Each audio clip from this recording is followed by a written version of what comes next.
오늘 사무엘상 22장 1절에서 2절까지의 말씀입니다. 1절과 2절 함께 같이 읽도록 하겠습니다. 주보에 나와 있습니다. 같이 읽겠습니다. 그러므로 다윗이 그곳을 떠나 아둘람 굴로 도망하며 그의 형제와 아버지의 온 집이 듣고 그리로 내려가서 그에게 이르렀고 환난당한 모든 자와 빚진 모든 자와 마음이 원통한 자가 다 그에게로 모였고 그는 그들의 우두머리가 되었는데 그와 함께한 자가 400명 가량이었더라. 아멘. 이 시간 조경 목사님 나오셔서 아둘람 공동체의 비전이라는 제목으로 말씀을 전해 주시겠습니다.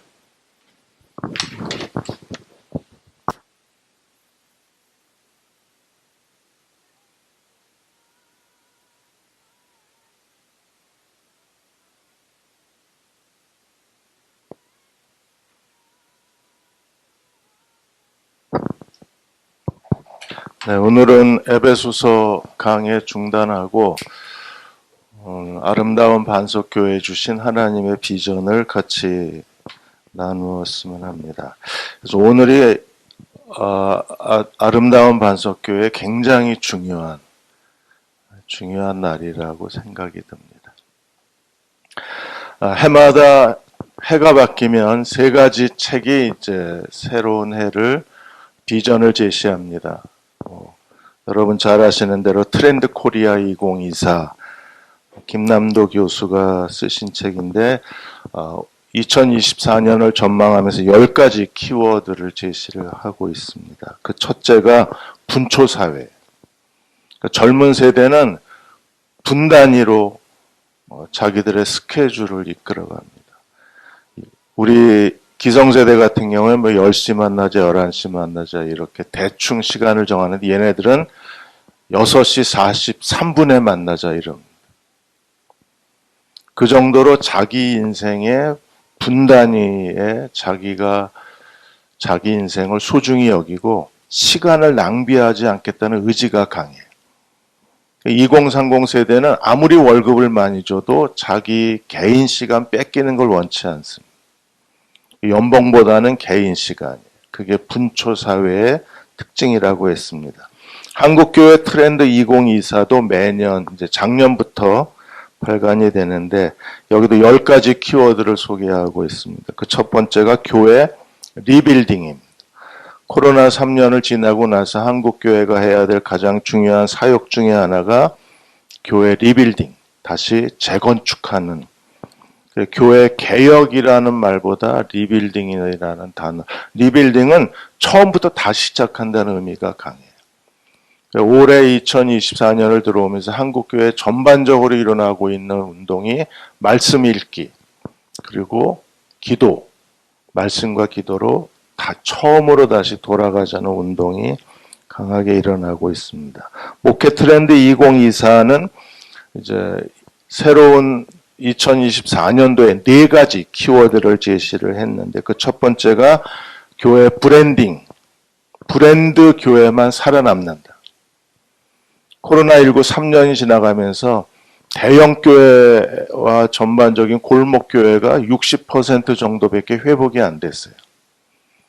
여기서 큰 교회는 더 커지고 작은 교회는 아예 문을 닫는 그런 현상이 일어나서 코로나 3년 동안에 한국교회 한 10,000개 정도가 문을 닫은 것으로 추정을 합니다. 그러면 살아남는 교회가 되려면 어떤 교회가 되어야 되는가? 브랜딩. 브랜드화해라. 이 브랜드화하는데 중요한 것은 지금까지는 교회의 가장 중요한 그 요소 중에 하나가 교회가 속해 있는 지역사회를 분석하고 지역사회의 현상을 파악하고 거기에 맞는 사역을 만들어 갔다면 이 브랜드 교회는 목사에게서 시작해요. 목사가 어떤 사람이냐. 목사의 정체성, 목사의 은사, 목사가 가지고 있는 능력.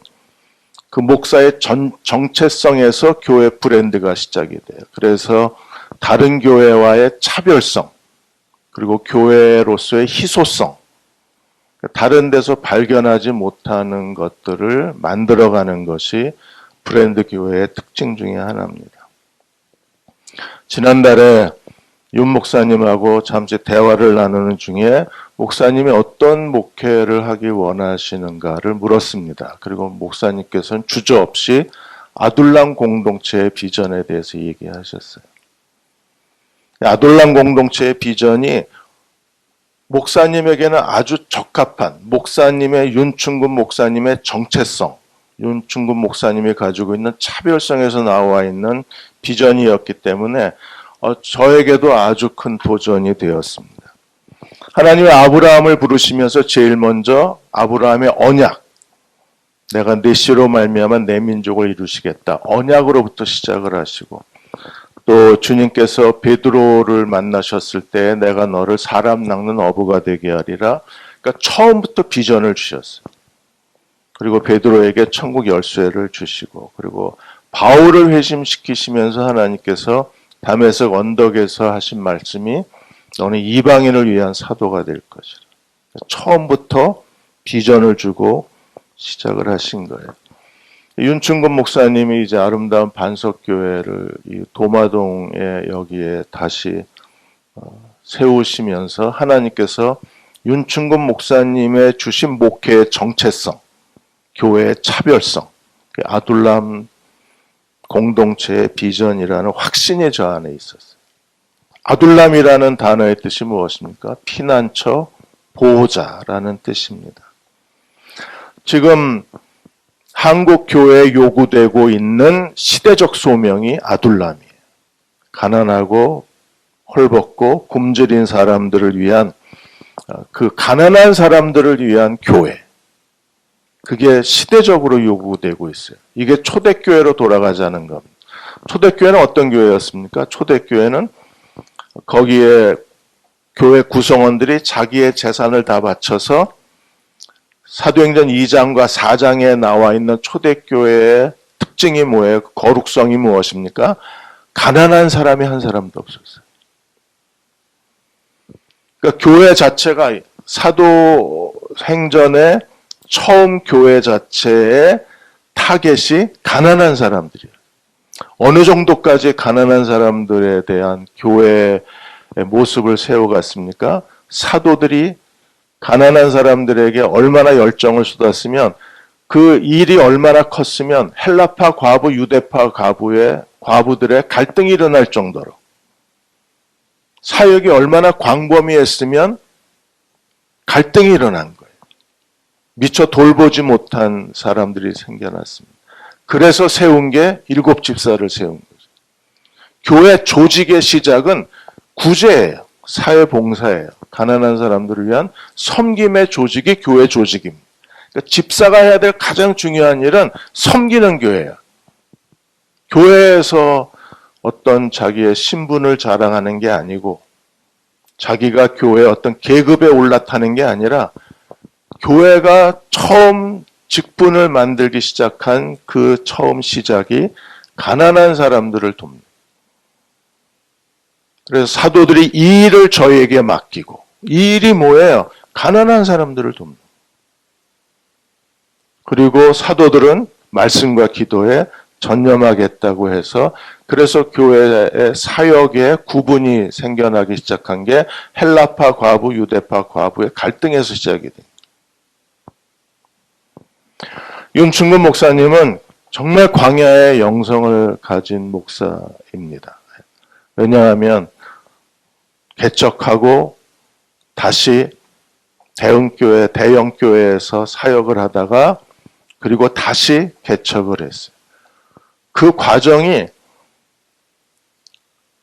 우리가 볼 때는 그런 과정을 겪는구나라고 그냥 뉴스 읽듯이 읽을 수 있지만 본인으로서는 이게 굉장한 광야의 시간입니다.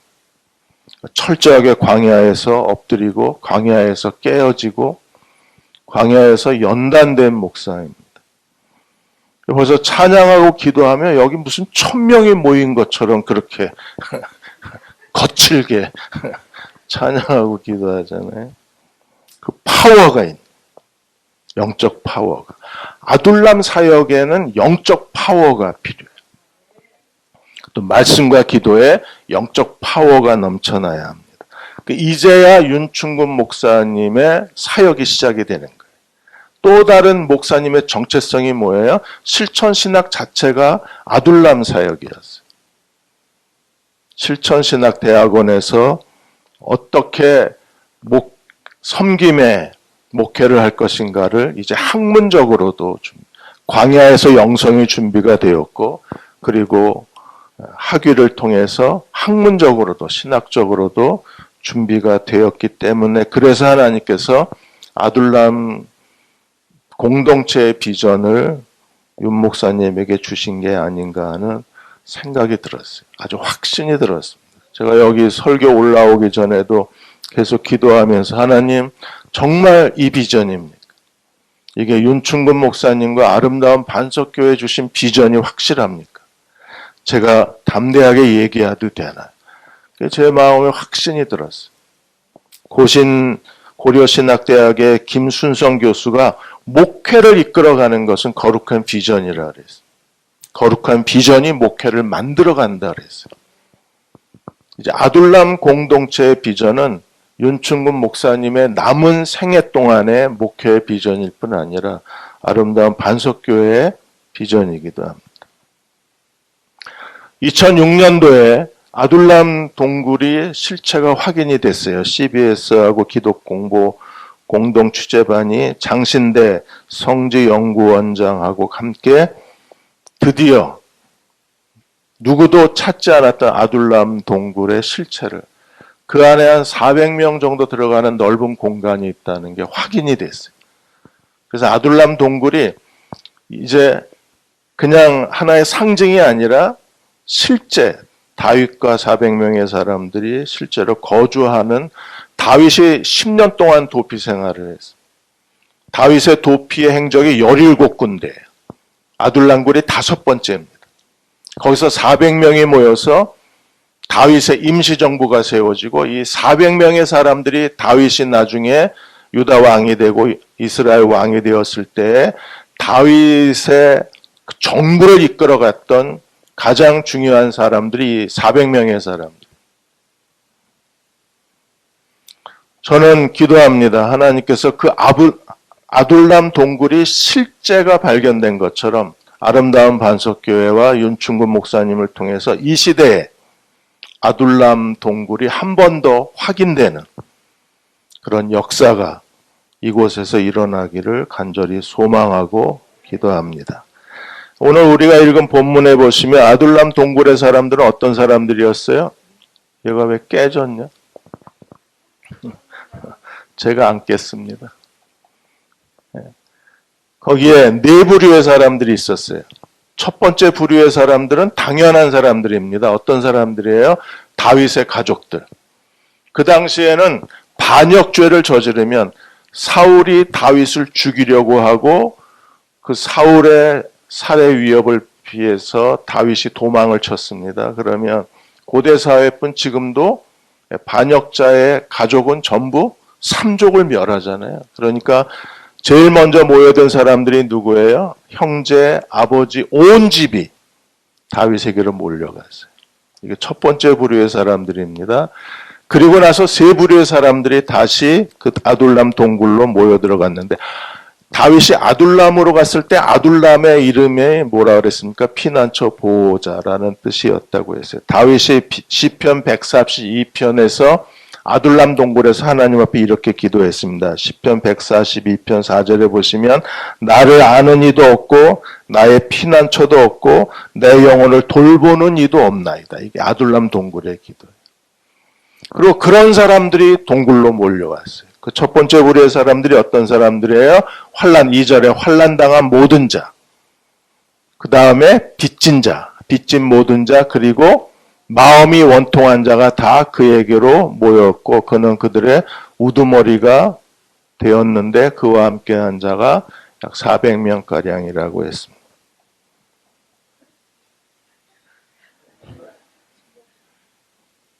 저 글자가 왜 깨졌을까? 네가 했냐?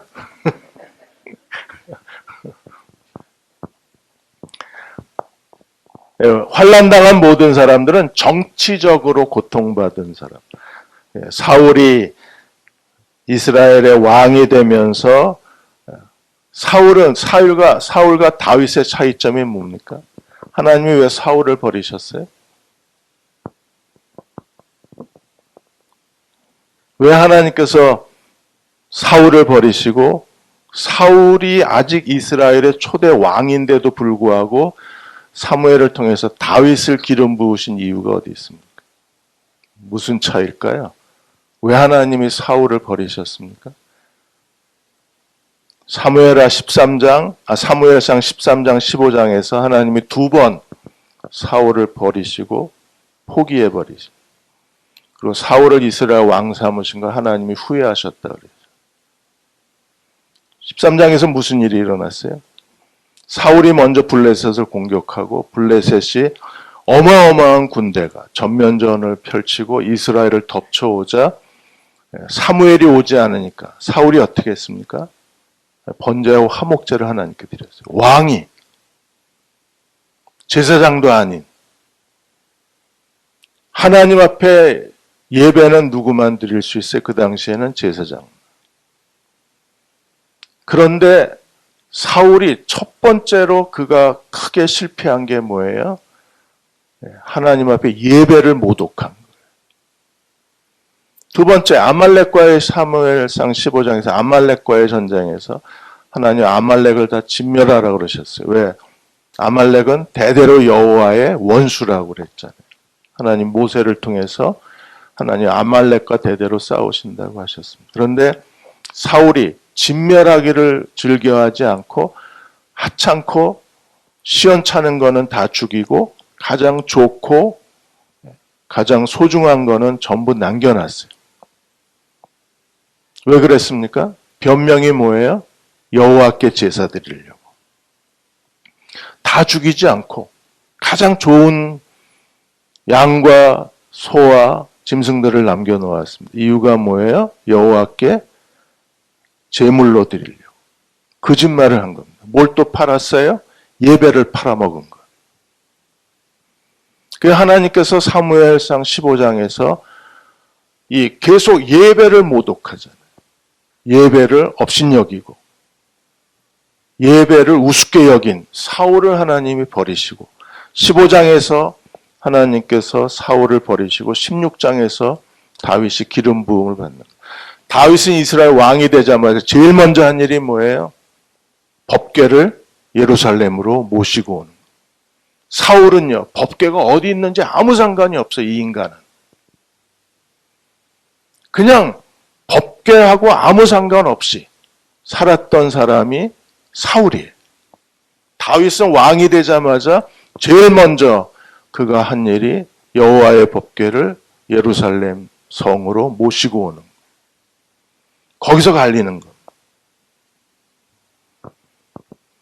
그 시작에서 어떤 사람들이 생겨났어요? 환난당한 자, 빚진 자, 경제적으로 큰 고통을 받은 사람들, 마음이 원통한 자, 어떤 사람들입니까? 사울이 이렇게 영적으로 무기력한 하나님을 떠난 사울의 왕국에서 영적으로 고통당한 사람들이 마음이 원통한 사람. 정치적으로 힘들었던 사람들, 경제적으로 힘들었던 사람들, 신앙적으로 빈 껍데기가 된 사람들이 전부 아둘람 굴에 몰려든 거예요. 그 사람들의 숫자가 400명 정도. 이 400명이 다윗의 임시정부가 되고 이 400명의 사람들이 나중에 다윗의 왕국을 이끌어가는 절대적인 가장 중요한 사람들이 된 거예요. 그래서 초창기 멤버가 중요한 감리교단에서 계속 기독교 감리교에서 매년 선교 레시피라는 책을 펼쳐내요. 작년에도 레시피 4번째가 나왔는데 국민일보에 4번째 개척 레시피에 대한 기사가 떴습니다. 이번에 개척 4번째 레시피에서 강조하는 건 뭐냐면 개척에 성공하기 위해서 가장 중요한 게 초창기 멤버다. 성공한 교회들은 전부 초창기 멤버를 세우고 초창기 멤버를 확립하고 초창기 멤버들을 동역자로 만든 교회들은 성공하고 그렇지 못한 교회들은 실패했다는 사실을 이 레시피에서 밝혀내는 거예요. 강동구의 오빌교회 같은 경우에는 섬기는 교회의 비전을 갖고 지역사회에 다양한 봉사활동을 펼쳤어요. 지역사회에 다양한 봉사활동을 펼치기 위해서 주민센터와 협력을 하고 그리고 그리스도인이 아닌 사람들과 협력해서 지역사회를 섬기기 시작하고 무엇보다도 그 기독교 자살 예방센터를 교회에 세우고 그 예방센터를 통해서 상담한 사람들을 세웠는데 이 사람들이 초창기 멤버가 됐어요. 그래서 자살 예방센터를 통해서 상담받은 사람들이 그리스도인이 되고 그 사람들이 가족을 다 전도하면서 그게 오빌교회의 큰 성장을 이루는 기본이 된 겁니다. 광진구의 예인교회 같은 경우에는 아이들, 어린아이, 초등학교, 중학교 아이들 이 학교 중심으로 당시에 인근의 6개 초중 고등학교를 중심으로 해서 초창기 핵심 사역을 펼쳤습니다. 그래서 거기는 주일학교 아이들, 중고등부 아이들이 처음에 개척 멤버였어요. 애들이 오면 누가 와요? 부모가 따라오게 돼 있어요. 처음에는 아이들 사역을 하는 거에 대해서 다른 목사들이 그렇게 해가지고 목회가 되겠느냐고 무관심했었는데 그 아이들을 대상으로 해서 아이들 학과 후 공부, 그 다음에 뭐 성경 골든벨, 악기 공부, 찬양팀 조직하고 오전에 뻥튀기 전도, 학생 신방하고 오후에 뭐 샌드위치 전도, 저녁에 중고등학교 아이들 라면 끓여주고 그리고 아이들 볶음밥, 주말이면 볶음밥 전도하고 이렇게 해서 그 아이들이 교회 멤버가 되자 부모들도 따라 나오기 시작합니다. 용인의 더함교회 같은 경우에는 20명의 교인들을 데리고 분립개척을 했는데 모교에서 아무것도 도와주질 않아요. 그래서 사례비도 없고 교회에 월세도 내지 못하는 상황이 됐는데 목사님은 20명과 더불어 말씀 사역을 한 거예요. 그래서 기존에 나와 있는 큐티를 갖고 한 게 아니라 목사님이 매일 큐티를 직접 만들어서 교인들과 더불어 말씀을 나누면서 교인들의 삶이 변화되면서 개척하고 나서 2021년에 20명의 교인이 2023년 작년 11월에 출석 교인이 80명까지 성장. 초창기 멤버들을 교회의 비전에 적합한 사람으로 무장시키고 훈련하는 게 교회 성장의 중요한 성경적 원리가 되는. 세 가지. 우리도 하나님이 처음 주신 초창기 멤버들이 계십니다. 여기 오면 기분 좋은 게 젊은 사람들이 있다는 게 저희 아내하고 오면서 젊은 사람들이 절반이 젊은이잖아요. 어쨌든 그게 굉장히 소망이 돼요. 세 가지를 잘해야 돼요. 그 첫째가 아둘람은 피난처입니다. 보호자입니다.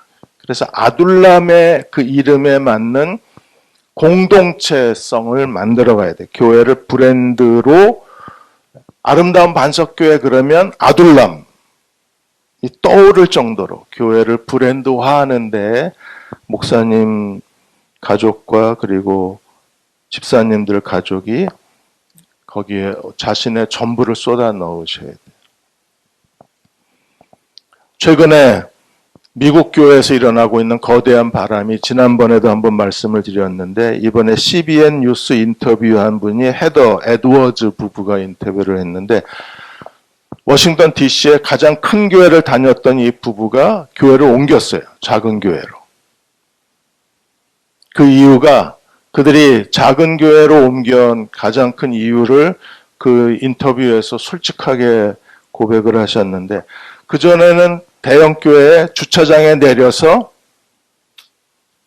입구에 있는 안내위원들하고 인사를 하고 곧장 예배당으로 들어가서 1시간 예배 드리고 그리고 나오면서 목사님들에게 한두 사람, 목사 서너 사람하고 인사하고 다시 주차장으로. 이게 교회 생활이에요. 코로나19를 지나면서 이게 교회인가라는 마음에 회의가 들은 거예요.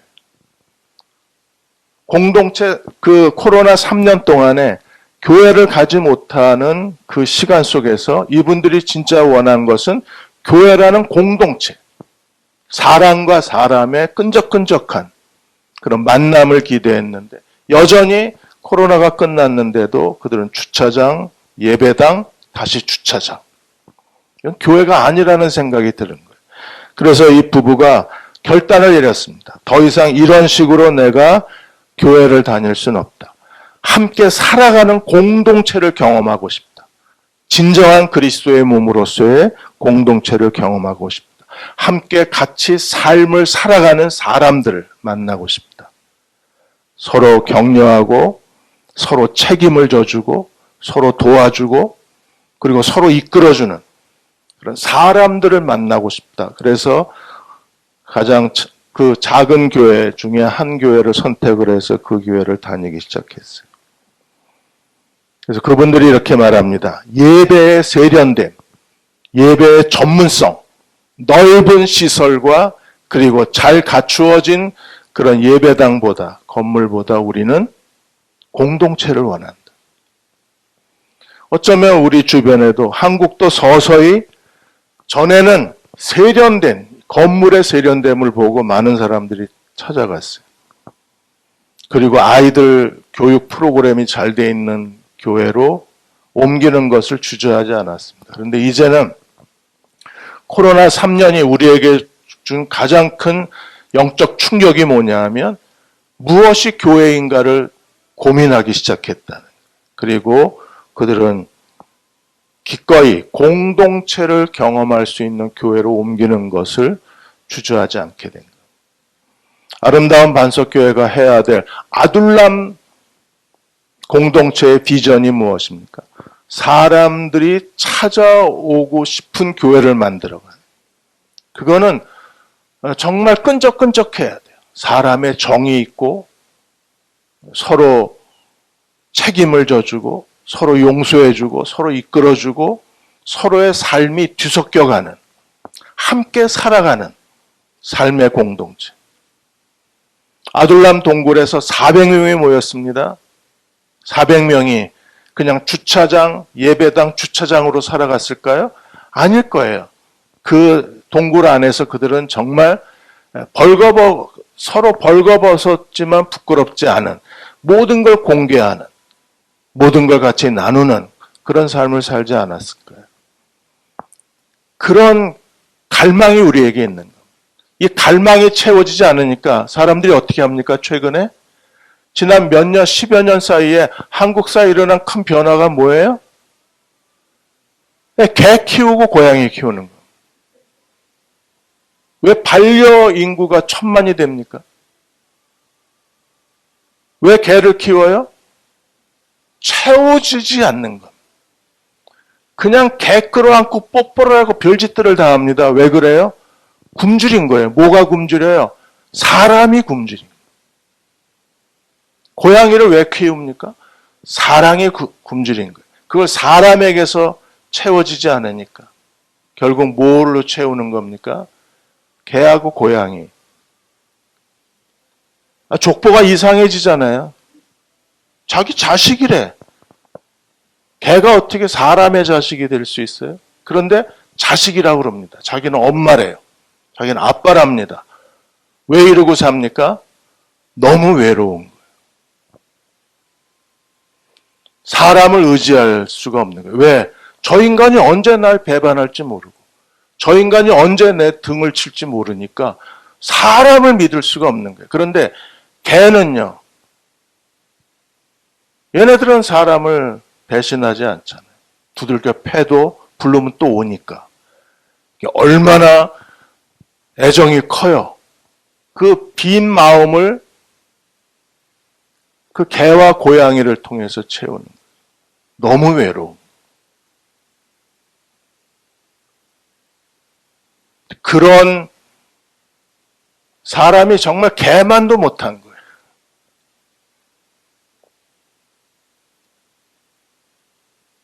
나를 채워주질 못하는 거예요. 어떤 부부가 그러잖아요. 교회 그 TV 쇼에 나와가지고 나는 아내가 무뚝뚝한 줄 알았대. 그런데 그 강아지를 하나 키웠는데 이 반려견한테 하는 거 보니까 아내가 저렇게 애교가 많은 여자였나 하는 걸 처음 알았대. 뭐 우쭈쭈쭈쭈쭈 그러고 뭐 키스를 해대고 뽀뽀를 해대고 끌어안고 난리를 친대요. 그래서 남편이 그걸 보면서 저거 반만이라도 나한테 해주지. 남편한테 그런 애정이 안 가는 거예요. 교회가 왜 대형 교회에 사람들이 모여들어요? 주차장, 예배당, 주차장. 이것보다 편한 게 없어요. 근데 어떤 사람들은 정말 공동체를 원하는 거예요. 함께 살아가는 하나님의 공동체. 아둘람굴은 공동체였어요. 공동체를 만들어가는 사람들이 초창기 멤버여야 합니다. 두 번째는 사역입니다. 그래서 아둘람은 섬기는 곳이었어요. 왜냐하면 이 사람들이 나중에 다 다윗 왕국을 섬기는 가장 중요한 핵심 멤버가 되었기 때문에 섬기는 사람들이었습니다. 교회 성장 시대는 끝났다. 이번에 다시 쓰는 교회의 길에 대해서 두 교수님이 사례 발표를 하셨습니다. 한 분은 총신대학원의 양현표 교수님하고 그 다음에 웨스트민스터 신학대학원의 김선일 교수님. 저희 교회도 김선일을 보유한 교회입니다. 양현표 총신대 교수님은 다시 쓰는 교회의 길이라는 이번 그 포럼에서 이분이 주장한 게 뭐냐면 초대교회의 섬김의 정신을 갖지 않으면 교회는 무너질 것이다. 가난한 사람을 우리 중에 빚진 자, 원통한 자, 억울한 사람들, 이 사람들을 섬기는 섬김의 정신, 초대교회의 그 섬김의 교회, 섬김의 공동체가 되지 않으면 교회는 빠르게 소멸되어질 수밖에 없을 것이다. 실제로 최현식 박사가 2050년이 되면 교인들이 300만이 무너질 것으로 봐요. 작년에 한국 목회자 협의회에서 조사했을 때가 15%입니다. 표본 조사가. 근데 앞으로 20년이 지나면 그 300명의 숫자가 무너져 버리면 일단 300명 선이 무너지면 그 다음엔 문 닫는 교회들이 더 많아질 것으로 추정을 하는 거예요. 300명이 마지노선. 이 선을 넘어가면 안 되는데 그게 앞으로 20년 뒤에는 그 선이 무너질 것으로 두려움으로 전망을 하는 거예요. 웨스트민스터 신학대학원의 김선일 교수는 이제 대형교회 시대는 끝났다. 교회 성장 시대는 끝났다. 교회 성장 신화를 버리고 이제 강소교회, 작지만 강한 교회로 교회가 돌아가야 된다. 그 길만이 한국교회가 살아갈 수 있는 유일한 길이라고 김선일 교수가 얘기를 하셨습니다. 작지만 강한 교회도 지난주에 에베소서 강의하면서 말씀을 드렸습니다. 이제는 대형 교회의 허상이 무너지는 거예요. 코로나 3년이 지나가면서 사람들이 교회 생활에 대한 깊은 후회, 깊은 좌절, 깊은 자기 스스로의 반성이 있기 때문에 이제는 정말 생명력 있는 그런 교회를 찾기를 시작한 거예요. 근데 아직도 두려워서 선뜻 발걸음을 내딛지 못하고 있는데 용기 있는 사람들은 벌써 빠르게 발걸음을 옮기고 있어요. 그래서 서울 수도권에는 작지만 강한 교회들의 성장이 두드러지기 시작을 했어요. 이게 대전까지 오려면 몇 년이 더 기다려야 되겠죠. 자, 세 번째. 아둘람은 어떤 곳이었습니까? 아둘람의 특징 중에 하나가 뭐예요? 서울신학대학의 권혁승 교수가 아둘람에 대해서 이렇게 얘기했습니다. 아둘람굴은 아둘람 도시 근처에 있는 동굴로 석회암 지대로 물에 의해서 석회암 물에 녹잖아요. 그래서 거대한 동굴이 많이 발견되는 지역인데 아둘람 동굴의 특징 중에 하나가 사무엘하 23장에 다윗의 용사들에 의해서 아둘람이 발견이 된다고 했습니다. 어떤 일이 일어났나요? 사무엘하 23장 13절에 보시면 30명의 두목들 중에 이 사람들이 다윗의 왕국을 만들어낸 사람들이잖아요. 용사 중에 용사들이. 그 중에 세 사람이 아둘람 굴에 내려갔을 때 일어난 일을 사무엘하 23장에 기록해놓은 이게 아둘람 정신이다. 여기 아둘람이 있다. 이게 아둘람이다. 아둘람의 첫 번째, 우리는 교회를 브랜드화해야 할 시대적 소명이 있습니다. 아둘람의 두 번째, 우리는 초대교회 섬김으로 돌아가야 합니다. 우리도 뭔가 할 수 있어요.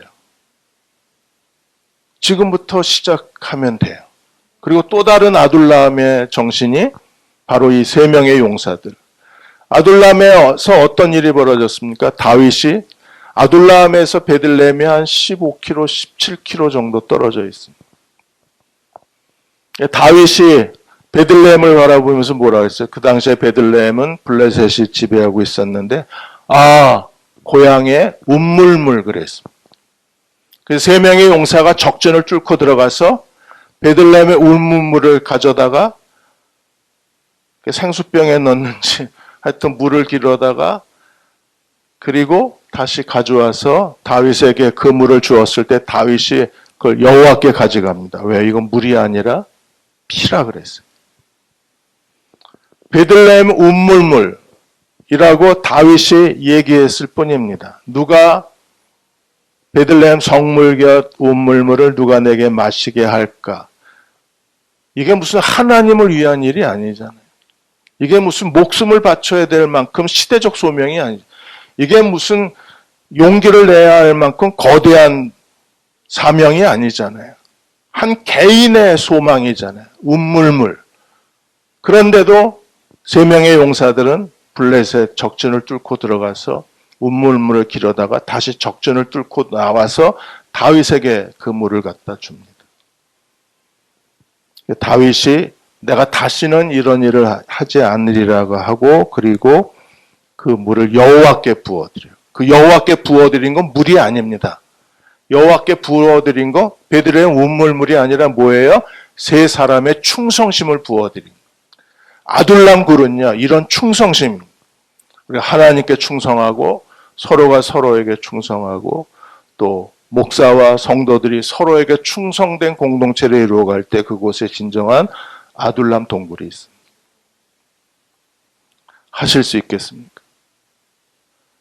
만일에 우리가 이 비전에 사로잡혀서 이 비전을 따라 살지 않으면 우리는 그냥 어디서나 흔히 볼 수 있는 골목교회예요. 20년, 30년 교인 10대 명 놓고 목회하다가 무기력하게 목회가 끝날 수도 있어요. 아니면 우리가 이 비전에 사로잡혀서 진정으로 서로 헌신하고 진정 아둘람 동굴의 비전이 아름다운 반석교회의 비전이 되어서 우리가 함께 하나님의 공동체를 이루어 간다면 우리는 대전, 유성, 충남 이 지역에서 정말 마음이 원통한 사람들, 빚진 사람들, 억울한 사람들의 그들의 피난처가 되고 그들을 보호할 수 있는 하나님의 나라가 될 수 있습니다. 아둘람 사역은 크게 세 가지 트리니티입니다. 아둘람에 모여든 사람이 세 부류의 사람들이었어요. 그런 것처럼 아둘람 사역도 크게 세 부류의 트리니티로 구성이 됩니다. 여기에 환난당한 자, 빚진 자, 마음이 원통한 자, 이 세 부류의 사람들이 아둘람의 400명의 구성원이었던 것처럼 그래서 목사님이 윤충근 목사님이 세운 비전도 트리니티 비전입니다. 예배, 주일 예배. 우리는 예배로부터 신앙생활이 시작되기 때문에 예배가 살아있고 뜨겁고 간절하고 깊이가 있어야 돼요. 저희 부부가 여기 와서 같이 예배 드리는 게 저희에게는 너무 행복한 일입니다. 왜냐하면 목사님이 어쨌든 자신을 다 쏟아 놓으시기 때문에 교인 10명 놓고 무슨 1000명 앞에서 찬양하는 것처럼 찬양하고 기도하는 그 간절함이 저희들의 마음을 열어주기 때문에 같이 예배드리는 게 저희들에게는 너무나 소중한 일이 되었어요. 주일 예배, 그리고 목요일에는 아둘람 영성, 아둘람 동굴 기도회, 그리고 아둘람 동굴 제자훈련. 목요일은 영성의 날, 주일은 예배의 날, 목요일은 영성의 날. 그리고 이제 시작을 해야 되는 것처럼 시작을 해야 되는 게 토요일이나 주일날 섬김의 날. 예배, 영성, 섬김. 이 세 가지 트리니티가 아둘람 사역을 이루는 가장 중요한 하나님이 주신 비전과 사명이 될 것입니다. 그래서 제가 윤 목사님하고 어제 대화를 나누면서 도마동 큰 시장을 매일 좀 한 바퀴 돌아라. 돌다 보면 보일 거예요. 뭐가 보여요? 우리가 뭘 섬겨야 될지. 왜 여기로 보내셨겠어요? 이 대전 넓은 지역에서 왜 하필이면 도마동 시장 앞으로 보내셨겠어요? 여긴 또 가게도 많잖아요. 양쪽이 다 가게 골목. 이 많은 자영업자들, 도마동 시장, 여기서 뭔가 하나님이 역할이 있어서 보내시지 않았을까요?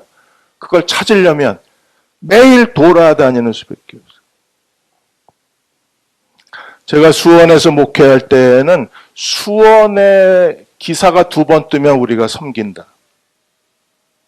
기사가, 신문기사 2번 뜨면 섬긴다. 그게 저희들의 섬김의 도전이었어요. 수원역에 노숙자 2번 뜨니까 우리는 교회 2층 교육관을 노숙자 쉼터로 바꾸고 교회 봉고차 가지고 가서 사람들을 몇 번이나 실어 날렸어요. 그래서 부목사님이 아예 그냥 저녁이 되면 가서 차 대여섯 번씩 12명씩 대여섯 번 데려다가 서너 번씩 데려다가 2층에서 재우고 아침에 밥값 줘서 내보내고, 그리고 뭐 독거노인들 혼자 사는 연무동 저 산꼭대기에 노인들의 기사가 2번 떴으면 저희 집사람이 정말 애를 많이 썼어요. 그럼 집사람이 여성교회 팀을 조직해서 독거노인들 반찬 봉사하고, 그 다음에 그 아이들 혼자 사는 그 조부모하고 사는 아이들, 걔네들 반찬 사다가 매주 월요일이면 일주일치 반찬을 만들어서 수년째 섬겼습니다. 기사가 2번만 뜨면 저희는 갔어요.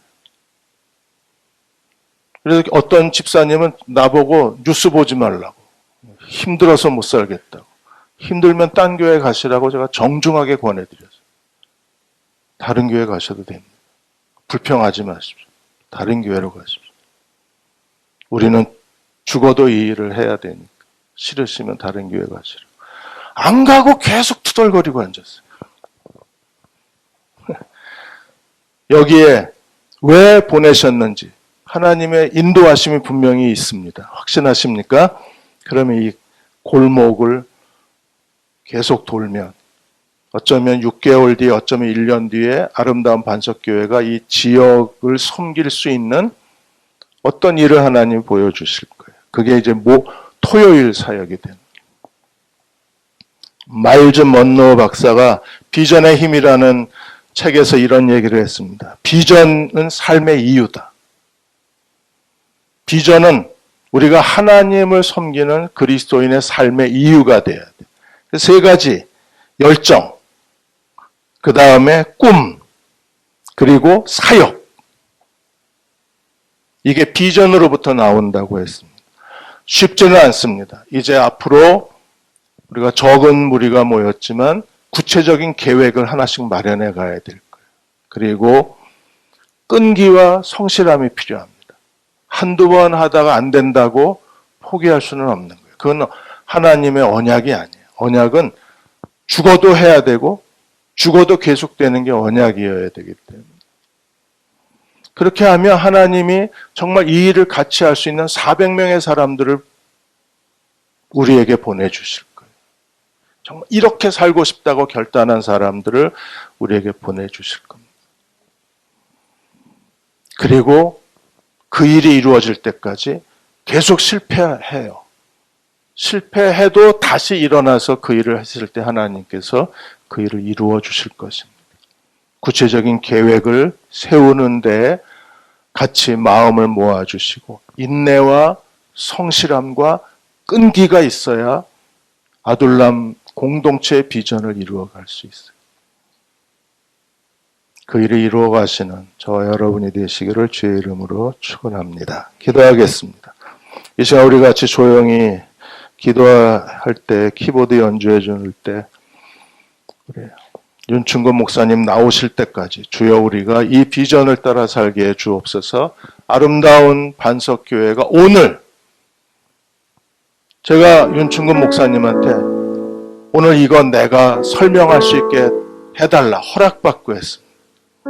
내가 말해주고 싶다. 목사님 말해주는 것보다 내가 말해주고 싶다.